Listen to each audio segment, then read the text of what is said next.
한 해 농사의 시작을 앞둔 농촌에서는 벌써부터 일손을 어떻게 확보해야 할지 걱정이 크다고 합니다.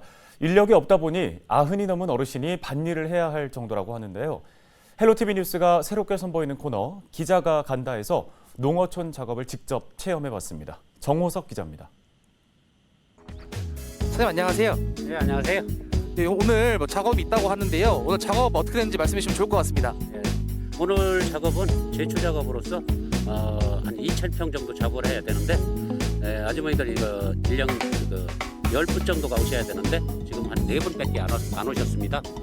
지금은 턱없이 부족한 농촌난 때문에 저희도 큰 고민입니다. 네, 그럼 제가 직접 일을 해보면서 상황이 얼마나 심각한지 알아보도록 하겠습니다. 사장님 저 준비됐습니다. 예, 예.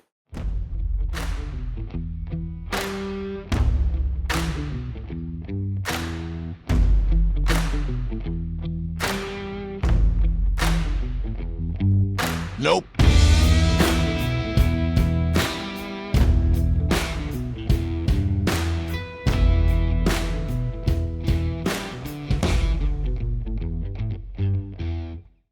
제가 1시간 정도 일을 해봤는데요. 전체 작업량의 1%도 못 채웠다고 합니다. 이렇게 큰 밭을 4명이서 일하기에는 턱없이 부족해 보입니다.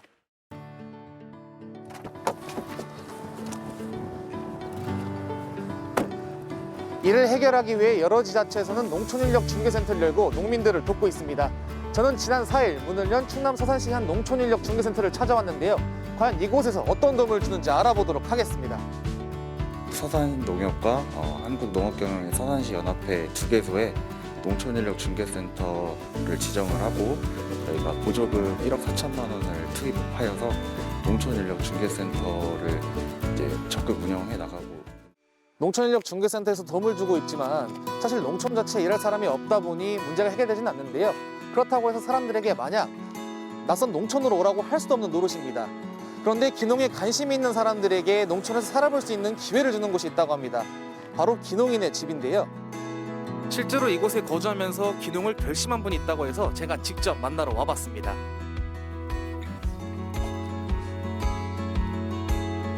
네, 안녕하세요. 혹시 들어가도 괜찮을까요? 아유, 감사합니다. 제가 이야기를 듣기로는요, 이곳에 거주하시면서 좀 기농을 결심하셨다고 들었거든요. 혹시 이유가 뭘까요? 네, 제가 서울생활 20년 차 서울 사람인데요.